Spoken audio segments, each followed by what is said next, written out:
Guys, pada baru-baru ini kita dapat nampak satu lagi tindakan berani yang dilaksanakan oleh Indonesia, di mana dikatakan Indonesia telah menolak dengan halus moratorium WTO bersama dengan India, guys.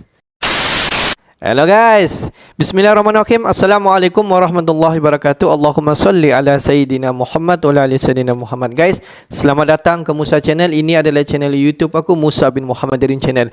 Kepada subscriber, kepada viewer di luar sana yang baru saja terjumpa Musa Channel, jangan lupa guys untuk memberi sokongan kalian kepada channel ini dengan menekan ataupun klik tombol subscribe, like dan komen di bahagian komentar di bawah. Dan kepada subscriber, kepada viewer-viewer di luar sana yang selama ini telah memberi sokongan kepada Musa Channel, aku mengucapkan ribuan terima kasih guys. Kalian memang mantap, gratis guys.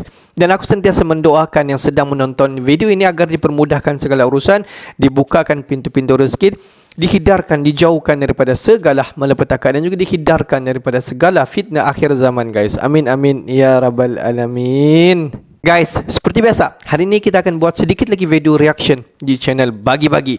Dan kalau kita zoom sedikit kepada tajuk utama yang kita akan react hari ini, di mana dikatakan Indonesia tolak dengan halus moratorium WTO bersama dengan India. Adakah ini benar guys? Jom kita simak dulu video ini. Seperti biasa, di hujung nanti baru kita akan bagi sedikit kita punya respon ataupun reaction mengenai video ni guys. Apa-apa pun please watching sampai habis supaya tidak salah faham guys. Apa-apa pun kita simak dulu video ni.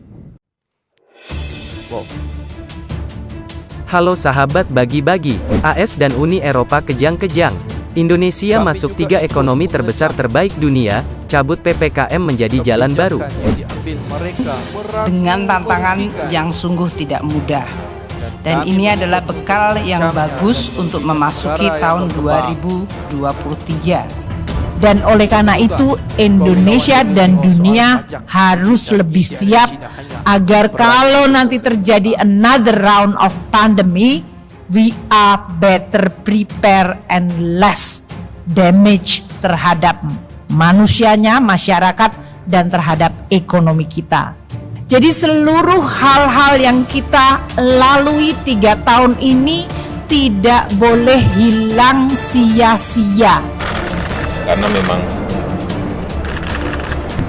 keadaannya nggak mudah, situasinya tidak mudah. Kita memiliki peluang di tahun 2040-2045 negara kita ini akan menjadi negara 5 besar ekonomi terkuat di dunia, nomor 4 kita nanti, insya Allah. Di tahun 2030 kurang lebih kita akan menjadi 7-10 besar ekonomi terkuat di dunia.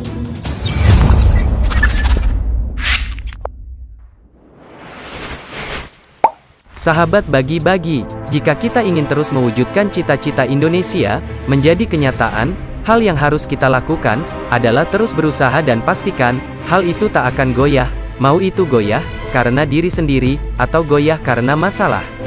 Nah, Indonesia ini sebenarnya sedang digoyahkan oleh negara lain, bukan dari diri sendiri atau bangsa sendiri. Jika kita terus digoyahkan visi misi kita oleh negara Uni Eropa dan AS, harusnya kita terus melawannya, dan hal itu sudah dilakukan oleh Pak Presiden Jokowi.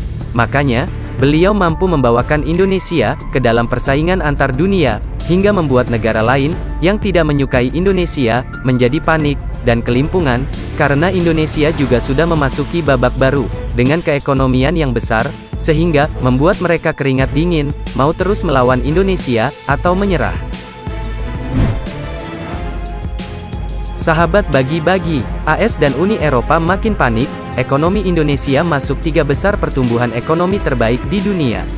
Presiden Indonesia, Joko Widodo, secara resmi membuka perdagangan Bursa Efek Indonesia, BI, tahun 2023, di Gedung BI, Jakarta Senin tanggal 2 Januari tahun 2023 pagi. Dalam sambutannya, Presiden menyampaikan rasa syukur karena di tahun 2022, indeks harga saham gabungan IHSG mampu tumbuh positif di tengah penurunan yang dialami oleh bursa di negara lain.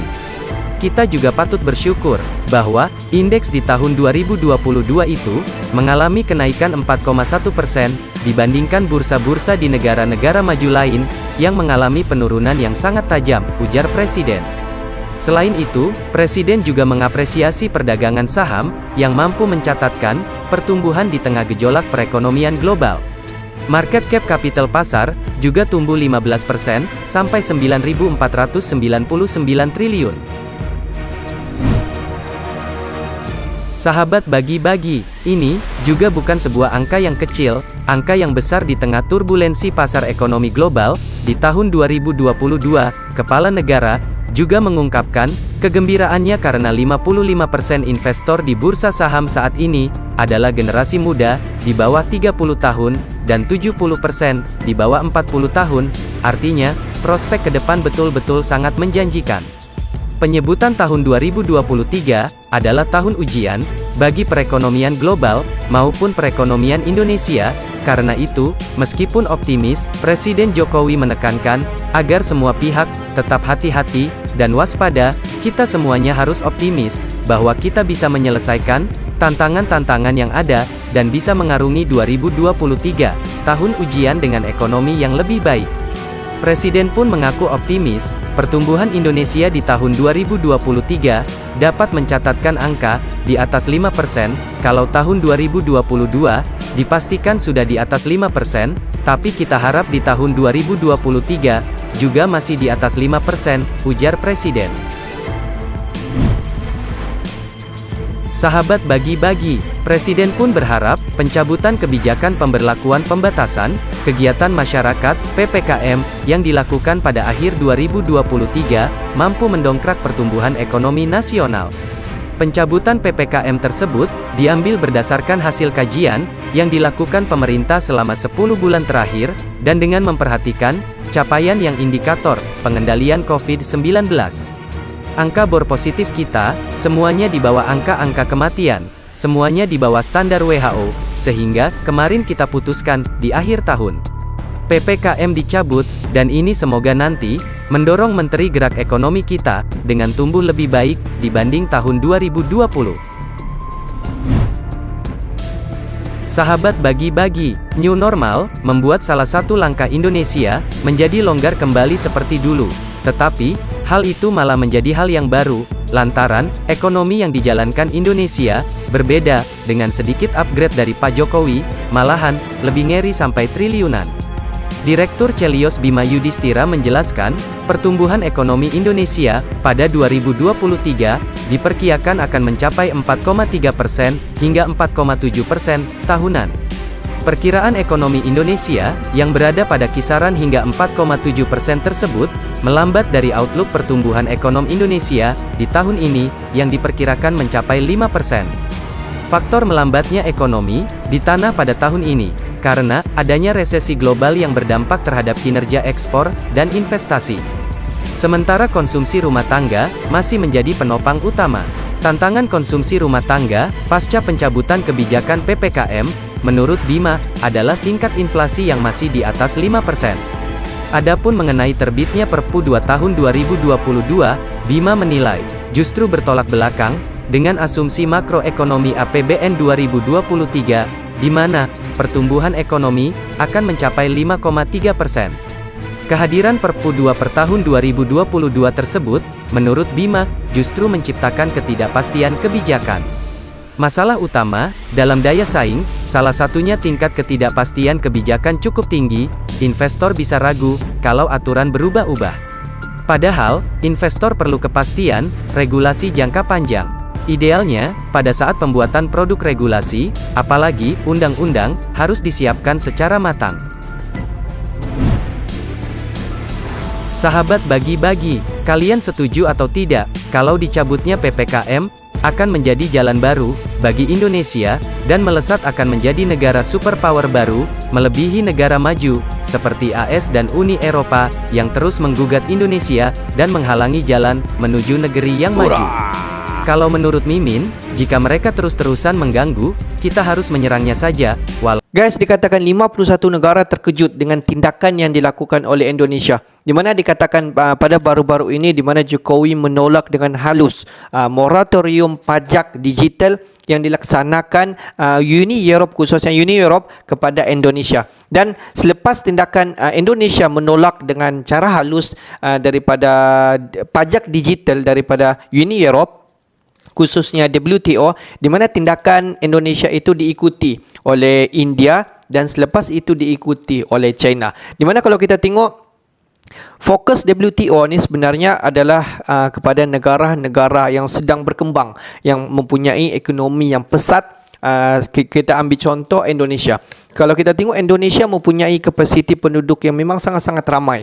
Jadi pengguna-pengguna khususnya Netflix yang telah dilancarkan untuk di mana WTO memberi pajak digital terhadap semua negara di dunia ini dan fokus mereka kepada Indonesia sebab ramai penduduk. Tetapi kita dapat nampak bahawa Indonesia telah menolak pajak digital yang telah pun diberikan oleh WTO, dan tindakan Indonesia ini sebenarnya pasti akan merugikan WTO. Dan bukan sahaja Indonesia tetapi China dan juga India dikatakan menolak moratorium pajak digital yang dilancarkan WTO kepada seluruh dunia. Adakah tindakan daripada Indonesia, India dan juga China ini akan meninggalkan implikasi terhadap ekonomi dunia? Mungkin kita tahu kalau China menolak moratorium pajak digital daripada Uni Europe ataupun khususnya WTO, mungkin kita tidak hairan di mana China ini ada everything untuk pajak digital ini ada di China. Tetapi bagi Indonesia dan juga India mungkin ada pengganti kepada sistem yang sedia ada. Mustahil Indonesia dan juga India akan menolak semua moratorium pajak digital kalau tiada pengganti yang dapat mampu untuk mengganti pajak digital yang dilancarkan oleh WTO.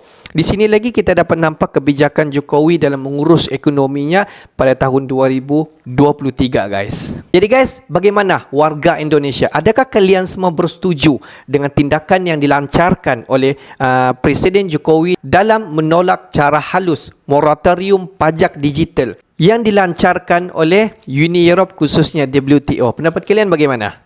Okeylah guys, untuk hari ini sampai di sini saja sedikit information daripada Musa Channel, dan kepada subscriber, kepada viewer di luar sana yang belum lagi klik button subscribe, please guys to klik button subscribe, like dan komen di bahagian komentar di bawah. Akhir kata daripada Musa Channel, thanks for watching my video. Assalamualaikum warahmatullahi wabarakatuh guys. See you the next video guys.